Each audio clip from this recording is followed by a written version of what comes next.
Hail, Cinephile Mike is here, and it is day 27 of Award Season Reviews, Season 3. 97 reviews coming to you in 97 days, covering many of the films contending for awards recognition this season. Now, as some of the films I am reviewing here may still be in theaters or awaiting a re release, all statistical information I provide you is current within 7 days of recording and posting. Those of you in the know, that includes the critical response, the box office information, insight into its awards run so far, my predictions on nominations and wins based on the point within the year, and also these reviews are spoiler free. Also, make sure you check out my website, cinephilemike.com, where you can find the ever important and beloved Where Can I Watch It spreadsheet 2024 edition, where you can track all the nominations and wins for the films, as well as see how to watch them. So, we are on the penultimate day of our fourth theme week. Yes, we are getting to the end of British Indie Week.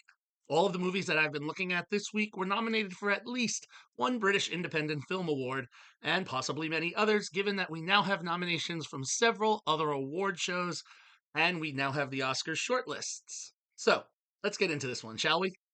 Today I am discussing A24's Civil War. Now, for those of you who saw this one, you may say, hold up. This is an American set film with a predominantly American cast and produced by A24. Correct. But like Love Lies Bleeding, it was also produced by British filmmakers and it was written and directed by a British filmmaker. And so therein it falls. A24 is an independent art house by nature. This film, however, though, actually was the largest budget. So while the budget, the $50 million budget, is bigger than what most independent films are, it was still considered an independent film. A24 just took a bigger gamble on that.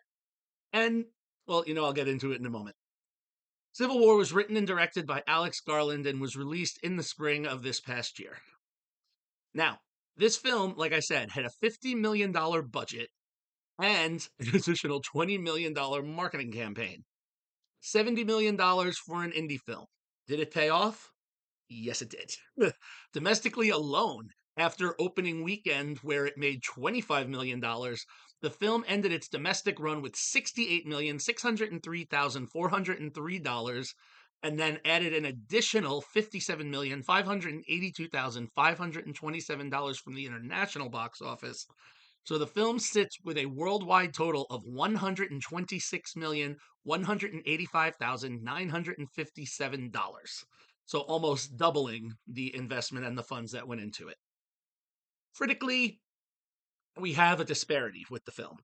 From 394 critical reviews, the film sits with an 81% critical score and a 69% popcorn meter rating from over 1,000 fan reviews. So the film itself was nominated for 6 BIFAs, and of the 6, it won 2. It was nominated for Best Cinematography, Best Editing, Best Production Design, and Best Costumes. It won for Best Effects and Best Sound. Among its other accolades thus far, it was also nominated for an Astra Award for Best Action or Science Fiction Feature. So what is this one about? Well, in a not so distant dystopian future, the United States has fallen again for the second time in its history into a civil war. California and Texas have seceded from the US and formed the Western Forces, or WF, and they are very against our current third consecutive term president, an unnamed man, played by Nick Offerman, and the country is in upheaval. Cut quick to New York, where we see the citizens begging in the street for water. There is a press team from Routers of journalist Joel, played by Wagner Mora, and photojournalist Lee, played by Kirsten Dunst. They are planning to travel the 857 miles from New York City to Washington, D.C. to interview the president for a hard hitting interview. Now, through a series of events, they will end up doubling in size in their group, picking up Sammy, played by Stephen McKinley Henderson, a New York Times journalist and former mentor to Lee, and also Jesse, played by Kaylee Spaney, a young photojournalist who idolizes Lee and now just wants to be Lee. Sorry for that rhyme.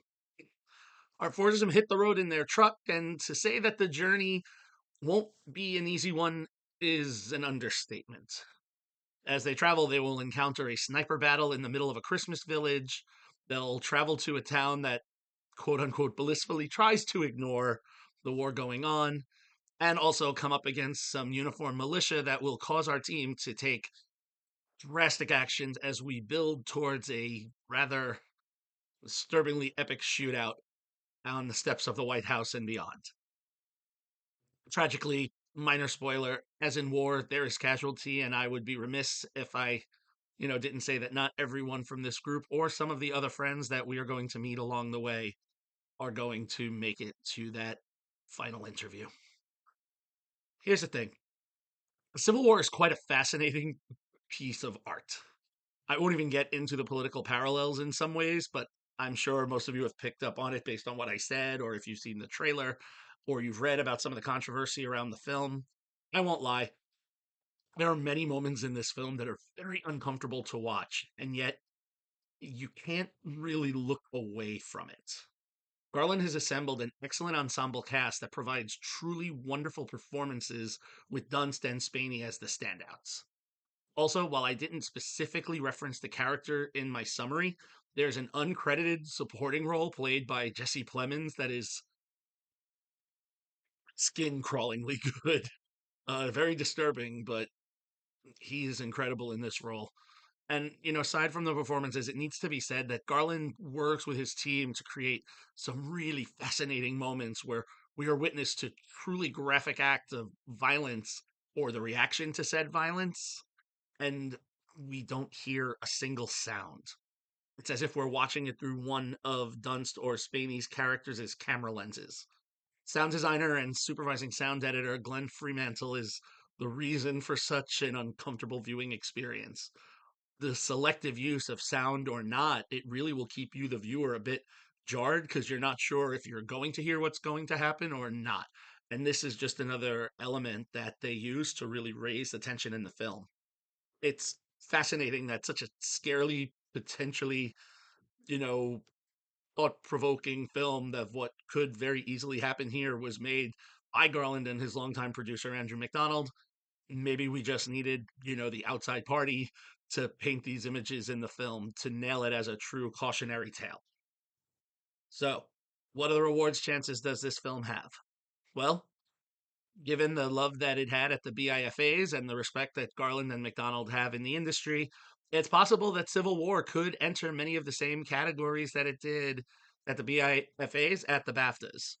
The standout for me is the sound. And I would have argued that that would have been the one that I think would have been the most possible Oscar nod for this film, um, as well as the Best Picture race. I don't think it will, but I think the Academy would be rise to recognize the impact of a film like this in the conversation. Um, as far as my sound award goes, though, according to the Oscar shortlist, it did not make it. So I don't think it's gonna. I mean, it can't enter the sound race. I would like it to enter the Best Picture race. I'm not sure it will, but it did enter the shortlist for visual effects. So Civil War could be one of the 5 films nominated for visual effects. We will find out when those nominations come out. For me, I was greatly impressed with Civil War's script, the execution, the stellar work from every single character. I remember being floored when I first saw this film earlier this year, and upon a rewatch, I was right there again. And Civil War, for me, it's a 5-star film. If you would like to catch or rewatch Civil War, you can catch it now. It is currently streaming on Max. All right, so there we go. 27 down, 70 to go. As always, if you like what you heard here today, please click that subscribe button, like the video, spread the word.